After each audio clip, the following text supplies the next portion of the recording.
Target salute guys, how are you doing? आज हम class 8 history chapter 1 का part 2 करने जा रहे हैं, हाउ, व्हेन एंड वेयर। जैसा कि हमने पिछले पार्ट में भी डिस्कस किया था कि हम इस चैप्टर को एकदम सिंपल बना के सारे डिटेल्स कवर कर लेंगे। इसीलिए हमने इस चैप्टर को 4 ब्रॉड टॉपिक्स में डिवाइड किया था, जिससे आप इसको ज्यादा लॉजिकली, ज्यादा आसानी से समझ सकें। पिछले पार्ट में हमने सेकेंड ब्लॉक तक कंप्लीट कर लिया था।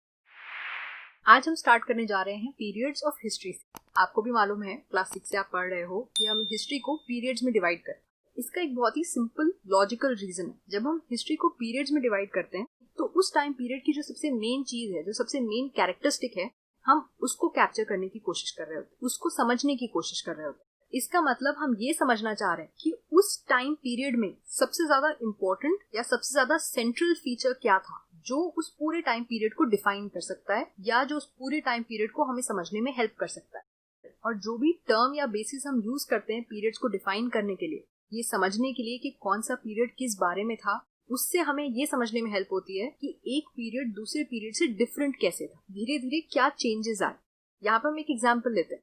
James mill was a Scottish economist and political philosopher. James मिल नाम के एक आदमी थे जो स्कॉटिश ओरिजिन के थे, स्कॉटलैंड के थे, इकोनॉमिस्ट थे और पॉलिटिकल फिलोसोफर थे।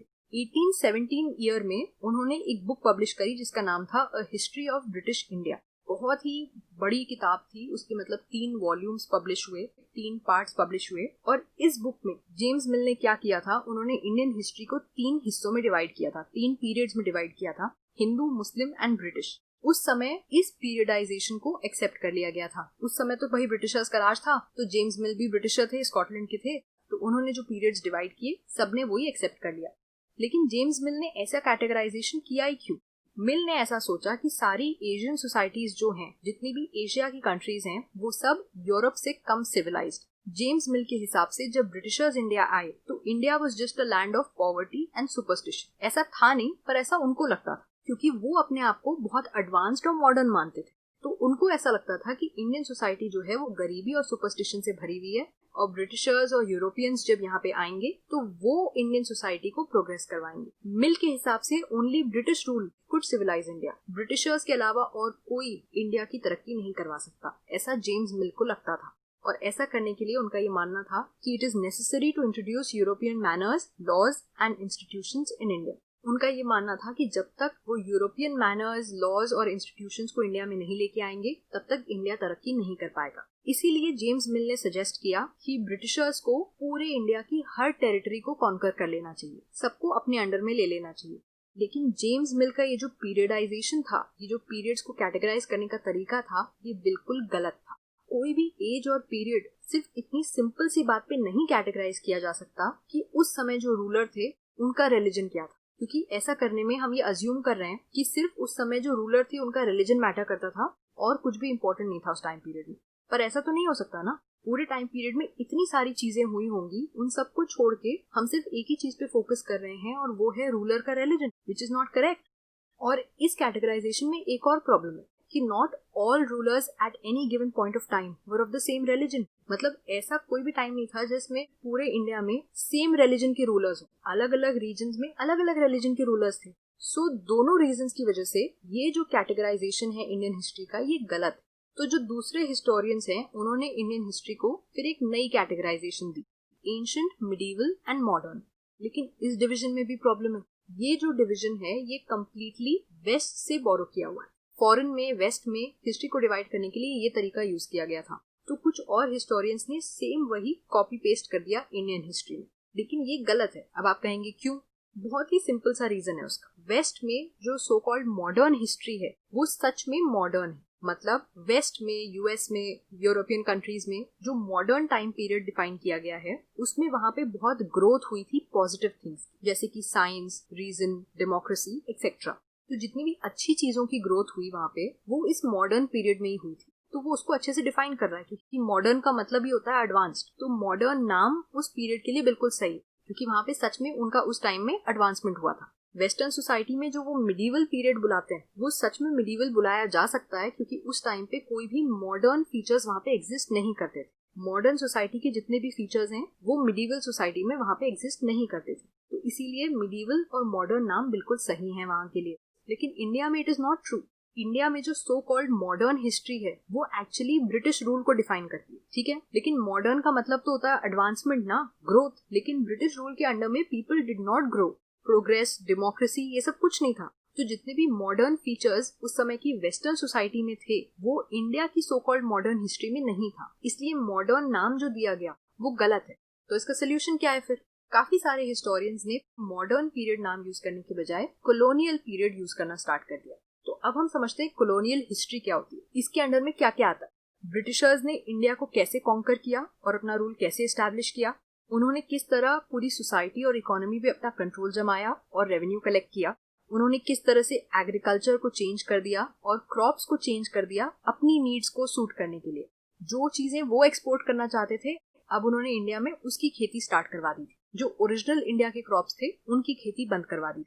और बाकी सारे क्या क्या ओवरऑल चेंजेस ब्रिटिशर्स इंडिया में लेके आए थे, इन सारी चीजों को जब हम मिला देते हैं तब हम पढ़ते हैं कॉलोनियल हिस्ट्री। तो क्या फिर इससे हम कॉलोनाइजेशन की डेफिनेशन समझ सकते हैं क्या? बिल्कुल समझ सकते हैं।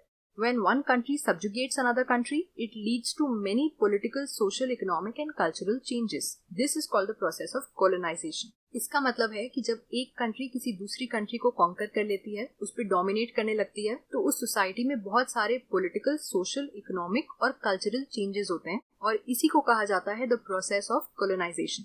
यहीं पे टारगेट इंग्लिश में हम आपको सब्जुगेट का मतलब समझा देते हैं, to defeat a country and rule them, या फिर to gain control over something. जब आप किसी कंट्री को हरा के उस पर रूल करने लग जाते हो या किसी चीज का पूरा कंट्रोल ले लेते हो तो उसको कहा जाता है सब्जुगेशन। और इसी के साथ आते हैं हम अपने लास्ट टॉपिक पे, sources of history. Indian history के जो लास्ट 250 इयर्स हैं उसको समझने के लिए हिस्टोरियंस कौन से सोर्सेज यूज करते हैं। यहाँ पे दो सोर्सेज बहुत इंपॉर्टेंट है, ब्रिटिश एंड इंडियन। उस समय की हिस्ट्री समझने का एक बहुत ही इंपॉर्टेंट सोर्स है कि ब्रिटिश एडमिनिस्ट्रेशन जो ऑफिशियल रिकॉर्ड्स मेंटेन करते थे उससे हम जान सकते हैं कि उस समय क्या हो रहा था। लेकिन कैसे, हाउ? बात ये थी कि ब्रिटिशर्स को लगता था the act of writing is very important. वो हर एक चीज को लिखते थे, plans, policies, decisions, everything was absolutely noted down to perfection. इस तरीके से वो कभी भी उसको रेफर बैक कर सकते थे, स्टडी कर सकते थे और उसके ऊपर डिस्कशंस कर सकते थे। इसीलिए आप देखोगे कि एडमिनिस्ट्रेशन में ये मेमोज बनाना और रिपोर्ट्स बनाने की जो पॉलिसी है ये ब्रिटिशर्स से आती। तो अब हमें ये तो मालूम है कि ब्रिटिशर्स रिकॉर्ड मेंटेन करते थे, बट वेयर, कहाँ पे? वो ये मानते थे कि सारे जो रिकॉर्ड्स हैं उनको प्रिजर्व करना जरूरी है। लिख तो आपने लिया लेकिन उसको संभालना भी तो पड़ेगा ना। सो इसीलिए उन्होंने रिकॉर्ड रूम सेटअप किए जो सारे एडमिनिस्ट्रेटिव इंस्टीट्यूशन से अटैच होते। फॉर एग्जाम्पल जैसे विलेज तहसीलदार का ऑफिस या फिर कलेक्टोरेट या कमिश्नर का ऑफिस, इन सब एडमिनिस्ट्रेटिव इंस्टीट्यूशंस के पास एक अटैच्ड रिकॉर्ड रूम होता है जहाँ पे वो सारे जो रिटन डॉक्यूमेंट्स हैं उनको स्टोर किया जाता है। इसके अलावा वो स्पेशलाइज्ड इंस्टीट्यूशंस भी बनाते थे जैसे कि आर्काइव्स या म्यूजियम्स, जहाँ पे इंपॉर्टेंट रिकॉर्ड्स को प्रिजर्व किया जाता। तो अभी अगर हम आर्काइव्स या म्यूजियम्स में देखेंगे तो हमें क्या मिलेगा? जो डॉक्यूमेंट्स, लेटर्स थे उन सबको आर्काइव्स और म्यूजियम्स में रखा जाता है, या उस समय के जो डिस्ट्रिक्ट ऑफिशियल्स थे उन्होंने जो रिपोर्ट्स बनाई थी उनको वहां रखा जाता है, प्रिजर्व किया जाता है। और तीसरी बहुत इंटरेस्टिंग बात है इसी चीज से रिलेटेड, मल्टीपल कॉपीज। क्या होता था, 19th सेंचुरी की जो स्टार्टिंग के इयर्स थे उस समय प्रिंटिंग प्रेस नहीं थी, तो वो लोग एक ही डॉक्यूमेंट की मल्टीपल कॉपीज बना के रखते थे, फॉर सेफ्टी से, which is actually a good practice. लेकिन कैसे बनाते थे? वो केयरफुली एक डॉक्यूमेंट को कॉपी करते थे और ब्यूटीफुली कैलीग्राफिस्ट से लिखवा के उसको प्रिजर्व किया जाता था। आपको याद होगा कैलीग्राफी हमने डिस्कस किया था, वो आर्ट होती है जिसमें आप ब्यूटीफुली लिखते हो। The art of writing beautifully is called calligraphy. तो जो लोग इसको प्रैक्टिस करते हैं उनको कहा जाता है कैलीग्राफिस्ट।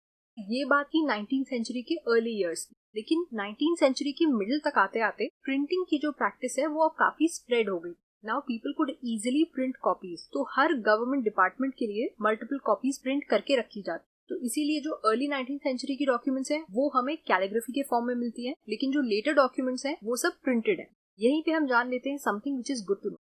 1946 में ब्रिटिश रूल के अगेंस्ट एक म्यूटिनी ब्रेकआउट हुई थी हमारी रॉयल इंडियन नेवी की शिप्स पे, और इसकी 3 प्राइम लोकेशंस थी, बॉम्बे, कराची और Vizagapatnam, which is Visakhapatnam of today. एक और बहुत इंपॉर्टेंट इन्फॉर्मेशन ये है, स्पेशली उन लोगों के लिए जो कॉम्पिटिटिव एग्जाम्स के लिए प्रिपेयर कर रहे हैं, कि जो नेशनल आर्काइव्स ऑफ इंडिया है that was built in the 1920s। Archives Britishers के लिए कितने इंपॉर्टेंट थे कि आप इसी बात से समझ सकते हो कि जब न्यू दिल्ली बनवाया जा रहा था तो 2 इंपॉर्टेंट बिल्डिंग्स को यहीं बनवाया गया था, the national museum and the national archive. Archive होता क्या है? एक ऐसी जगह जहाँ पे हिस्टोरिकल रिकॉर्ड्स को रखा जाता है। इनफैक्ट हिस्टोरिकल रिकॉर्ड्स के कलेक्शन को भी आर्काइव्स कहा जाता है। इन दोनों बिल्डिंग्स की जो लोकेशन थी वो वाइसरेगल पैलेस के पास बनवाई गई। तो ये इम्पोर्टेंट लोकेशन ही बताता है कि ये दोनों बिल्डिंग्स ब्रिटिशर्स के लिए कितनी ज्यादा इंपॉर्टेंट। अब यहीं पे टारगेट इंग्लिश के अंडर में हम आपको बता देते हैं कि वाइसरेगल का मतलब क्या होता है। इसका मतलब है रिलेटिंग टू अ वाइसरॉय। जो वाइसरॉय से रिलेटेड होता है उसको कहा जाता है वाइसरेगल। और अब आप पूछेंगे वाइसरॉय कौन होता है? बहुत सिंपल है, a person appointed to rule or govern a country as a representative of his king or queen। जब किंग या क्वीन किसी को अपॉइंट करते हैं कि आप हमको रिप्रेजेंट करो, हमारे बिहाफ पे डिसीजंस लो और एक कंट्री को जाके गवर्न करो, तो उस इंसान को कहा जाता है वाइसरॉय। ठीक है, समझ में आ गया? तो आर्काइव्स और म्यूजियम्स की इंपॉर्टेंस हमें समझ में आ गई under the Britishers, and that forms an important source of understanding history of that time, है ना। लेकिन एक और इम्पोर्टेंट चीज है जो ब्रिटिशर्स के अंडर में बहुत इंपॉर्टेंट, और वो थे सर्वेज। ब्रिटिशर्स को ये लगता था कि किसी भी कंट्री को प्रॉपर्ली एडमिनिस्टर करने के लिए आपको पहले उसको जानना जरूरी है। तो इसीलिए 19वीं सेंचुरी के अराउंड तक ब्रिटिशर्स ने बहुत सारे डिटेल्ड सर्वेज निकाल दिए थे हमारी पूरी कंट्री के, जिससे वो कंट्री को अच्छे से समझ सके और जान सके। तो किस टाइप के सर्वेज किए थे उन्होंने? What kind of surveys? Villages में रेवेन्यू सर्वेज किए जाते थे, और साथ ही साथ वहाँ की topography, soil quality, flora and fauna मतलब कि plant and animal life, local histories, cropping patterns मतलब कि इस पैटर्न में वहाँ पे क्रॉप्स उगाए जाते हैं, ये सब जानने के भी एफर्ट्स किए गए थे। ये सारी चीजें क्यों करी गई थी? To administer and govern that place better. आप ये सब चीजें जानोगे तो आप वहाँ के लिए डिसीजंस और अच्छे से ले पाओगे। एक और बहुत ही इंपॉर्टेंट सर्वे करते थे ब्रिटिशर्स, जिसको कहा जाता है सेंसस। 19वीं सेंचुरी के एंड के अराउंड से हर 10 साल में सेंसस ऑपरेशंस होने लग गए थे इंडिया में। तो ये सेंसस के सर्वेज होते क्या है? These were used to record details of the number of people in all the provinces in India, and उनकी और सारी इन्फॉर्मेशन जानना कि उनका ऑक्यूपेशन क्या है, उनका कास्ट, रिलीजन, उनकी लाइफ में और क्या है, ये सब जानने के लिए सेंसस सर्वेज किए जाते थे। तो सेंसस सर्वे पूरी कंट्री में किया जाता है फॉर एवरी पर्सन, और उनके बारे में काफी सारी इन्फॉर्मेशन कलेक्ट करी जाती है उसमें। And this happened every 10 years। और भी बहुत तरह के सर्वेज करते थे ब्रिटिशर्स, जैसे कि botanical, zoological, archaeological, anthropological and forest surveys. अब ये सब वर्ड्स आपको बहुत बड़े बड़े लग रहे होंगे, मैं आपको टारगेट इंग्लिश के अंडर में जल्दी से इनका मतलब समझा देती हूँ। बोटानिकल का मतलब होता है कनेक्टेड विद बॉटनी। बॉटनी एक ब्रांच होती है बायोलॉजी की जो प्लांट किंगडम को स्टडी करती है। उससे रिलेटेड कुछ भी होगा तो हम उसको कहेंगे बोटानिकल। नेक्स्ट वर्ड है जूलॉजिकल। इसका मतलब है connected with zoology, which is a branch of biology which studies the animal kingdom. तो बॉटनी हो गया प्लांट किंगडम के लिए और जूलॉजी हो गया एनिमल किंगडम के लिए। ठीक है, उसके अलावा एक वर्ड है anthropological, which is connected with anthropology. ये क्या होता है? Study of human beings, their origin, their customs and their beliefs. तो ह्यूमन बींग से कनेक्टेड जो भी स्टडीज होती हैं कि वो कहाँ से ओरिजिनेट किए, उनके कस्टम्स क्या हैं, उनके बिलीव्स क्या हैं, ये सब आता है एंथ्रोपोलॉजी में। और लास्ट वर्ड था archaeological, which is connected to archaeology. इसका मतलब होता है study of human history, study of societies and people of the past. तो ह्यूमंस की हिस्ट्री, उनकी सोसाइटीज और उनके पास्ट से रिलेटेड जो भी स्टडी होती है, दैट कम्स अंडर आर्कियोलॉजी। ये सारी नॉलेज आपको कॉम्पिटिटिव एग्जाम्स में बहुत हेल्प करेगी, बिकॉज यू नेवर नो कि कौन सा वर्ड कहाँ आ जाए और आपको कहाँ इन सब की जरूरत पड़ जाए। और क्योंकि वो इन सारी चीजों को इतनी इंपॉर्टेंस दे रहे थे, तो उन्होंने एक और बहुत अच्छा काम किया था। They established botanical gardens and natural history museums. ये सब क्या काम करते थे? They collected plant specimens and information about their uses. वो प्लांट्स के जो स्पेसिमेंस हैं उनको कलेक्ट करते थे और उसके क्या क्या यूजेस हो सकते हैं उससे भी रिलेटेड डिटेल्स कवर करते थे। लोकल आर्टिस्ट से कहते थे कि उस प्लांट की आप स्केच बनाओ, आप फोटो बनाओ, क्योंकि उस समय आप फोटोग्राफ तो वैसे ले नहीं सकते थे, वो टेक्नोलॉजी नहीं थी। तो ये सारी जो इन्फॉर्मेशन है वो आज हिस्टोरियंस को बहुत हेल्प कर रही है उस समय की सोसाइटी के बारे में जानने में। तो ये हो गए British sources. The second form of sources are Indian sources, और ये इसलिए इंपॉर्टेंट है क्योंकि ब्रिटिशर्स के जो सोर्सेज हैं वो एक तरह से ऑफिशियल सोर्सेज हैं, and there are a lot of things जो ऑफिशियल सोर्सेज नहीं स्टेट करते हैं, जो आपको और डिग करने में मिलेंगे जब आप इंडियन सोर्सेज पढ़ोगे। तब जो ऑफिशियल सोर्सेज हैं उनसे हमको बस यही मालूम पड़ता है जो उस समय के ऑफिशियल सोचते थे, जिसमें वो इंटरेस्टेड थे और जो वो प्रिजर्व करना चाहते थे पोस्टेरिटी के लिए। टारगेट इंग्लिश के अंडर में फिर से हम आपको पोस्टेरिटी का मतलब बता देते हैं। It means people who will exist in the future. तो जो आने वाली जनरेशंस हैं उनको कहा जाता है पोस्टेरिटी। तो ऑफिशियल रिकॉर्ड्स कंप्लीटली डिपेंडेंट हैं उस चीज पे जो ब्रिटिशर्स सोचते थे इम्पोर्टेंट है, और इसीलिए हमें ये दूसरे रिकॉर्ड्स की जरूरत है हिस्ट्री को कंप्लीटली समझने के लिए। Because official records don't help us in understanding कि कंट्री के लोगों को क्या फील हो रहा था, इंडिया के लोगों को क्या फील हो रहा था, और वो जो भी एक्शंस कर रहे थे उसके पीछे मोटिव्स क्या है, ऐसा क्या हो रहा था जो इंडियंस को डिफरेंट एक्शंस लेने पड़ रहे थे। ये सारी इन्फॉर्मेशन पता करने के लिए हमें दूसरे सोर्सेज चाहिए, और ऐसे बहुत सारे सोर्सेज एग्जिस्ट करते हैं लेकिन उनको ढूंढना ज्यादा मुश्किल हो जाता है। ऑफिशियल रिकॉर्ड्स तो आपको आसानी से मिल जाते हैं क्योंकि वो म्यूजियम्स में, लाइब्रेरीज में, आर्काइव्स में अवेलेबल है, लेकिन ये जो इंडियन सोर्सेज हैं आपको इनको ढूंढने के लिए डिग करना पड़ता है और ढूंढना पड़ता है, तब जाके आपको ये अच्छे से मिल पाता है। So what are these other sources? Diaries of people, accounts of pilgrims and travelers, autobiographies of important people and popular booklets sold in the local bazaars. उस समय के जो लोग थे, काफी लोग डायरी मेंटेन करते हैं, आप में से भी हो सकता है काफी करते हो, तो उनकी डायरी में जैसा डिस्क्रिप्शन वो देते थे अपनी डे टू डे लाइफ का, उससे आपको आइडिया लग सकता है. उसके अलावा जो पिलग्रिम्स और ट्रैवलर्स आते थे इंडिया में, वो जो अकाउंट्स लिख के जाते थे, या जो इम्पोर्टेंट लोग अपनी ऑटोबायोग्राफीज लिखते थे, या फिर जो उस समय के टाइम में लोकल बाजार्स में जो पॉपुलर बुकलेट सेल होती थी, छोटी छोटी बुक्स, उन सबको मिला के आप काफी उस समय की हिस्ट्री समझ सकते हैं.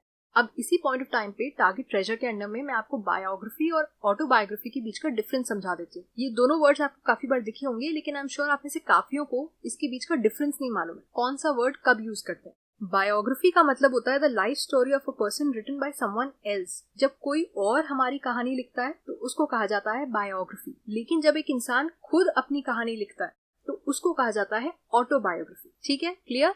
यहाँ पे एक छोटी सी फोटो दी थी आपके चैप्टर में, द रिबेल्स ऑफ 1857. इसमें बहुत अच्छी बात ये कही है कि आपको उस समय की इमेजेस को बहुत ध्यान से देखना होगा, क्योंकि उससे आपको मालूम पड़ता है कि जो इमेज बनाने वाला है उसका पॉइंट ऑफ व्यू क्या था. ये जो फोटो दी हुई है ये ब्रिटिशर्स के काफी सोर्सेज में अवेलेबल है, और ये 1857 के रेबेलियन की फोटो उन्होंने दी है. इसका कैप्शन उन्होंने लिखा है, म्यूटिनस सिपॉइज शेयर द लूट. तो उन्होंने ये प्रोजेक्ट किया कि इंडिया के जो सिपॉइज थे, जो सोल्जर्स थे, उन्होंने म्यूटनी करी, उन्होंने रेबेलियन किया, ब्रिटिशर्स के अगेंस्ट हथियार उठाए और ब्रिटिशर्स का सामान लूट के उसको आपस में बांट लिया. तो ये पॉइंट ऑफ व्यू ब्रिटिशर्स अपनी हिस्ट्री में प्रोजेक्ट कर रहे थे. तो इसको देखने वाले को लगेगा कि जो इंडियन रेबेलियंस थे वो ग्रीडी थे और वो ब्रिटिशर्स का पैसा चाहते थे, इसलिए वो रेबेलियन कर रहे थे. उनको कभी मालूम ही नहीं पड़ेगा कि ब्रिटिशर्स जो अत्याचार कर रहे थे उसकी अगेंस्ट उठ के रेबेलियन किया गया था. So point of view is very important, और इसीलिए हमें ब्रिटिश सोर्सेज भी चाहिए और इंडियन सोर्सेज भी चाहिए. और जैसे जैसे प्रिंटिंग और वाइड स्प्रेड हो गई और फैल गई, ये जो दूसरे सोर्सेज की अवेलेबिलिटी है ये भी और बढ़ गई, क्योंकि लोग अब अपना पॉइंट ऑफ व्यू प्रिंट करवाने लग गए. न्यूज़पेपर्स पब्लिश होते थे, इश्यूज डिस्कस होते थे पब्लिक में, लीडर्स, पोएट्स, नॉवेलिस्ट्स लिखते थे, अपने आइडियाज और फीलिंग्स को एक्सप्रेस करते थे. लेकिन इन सोर्सेज के साथ भी कुछ प्रॉब्लम्स हैं. Obviously nothing comes without problems. तो all these sources were produced by those who were literate. ये जो भी व्यूज और आइडियाज एक्सप्रेस होते थे ये उनके थे जो ऑलरेडी पढ़े लिखे थे. इनसे हमें उनकी हिस्ट्री नहीं मालूम पड़ेगी जिनको पढ़ना लिखना नहीं आता था, जैसे कि उस समय के पेजेंट्स या माइन वर्कर्स. उनके बारे में जानना और भी ज्यादा डिफिकल्ट टास्क है, क्योंकि उसका फर्स्ट हैंड रिटन नोट आपको मिलना ज्यादा मुश्किल है. लेकिन अगर कुछ और एफर्ट्स किए जाएं, थोड़ा सा और मेहनत करके एफर्ट करके अगर उनके सोर्सेज भी ढूंढे जाएं, तो पॉसिबिलिटी है कि उससे रिलेटेड भी हमें कुछ मिल सकता है. बट फिलहाल जितने सोर्सेज हिस्टोरियंस के पास हैं उसी से हम कॉलोनियल हिस्ट्री को समझने की कोशिश करेंगे इंडिया में. और इसी के साथ हमने ये चैप्टर कंप्लीट कर लिया है. आई होप आपको ये चैप्टर समझ में आ गया होगा. This is the introductory chapter, जिसमें हम आगे कॉलोनियल हिस्ट्री के बारे में पढ़ेंगे इंडिया में. अगर आपको ये लेक्चर पसंद आया हो गाइस, तो प्लीज सब्सक्राइब, लाइक और कमेंट करिए. हमें बताइए कि आपको हमारे लेक्चर्स कैसे लगते हैं. I'll see you guys next time with the next chapter. तब तक के लिए stay safe and study well. Bye bye.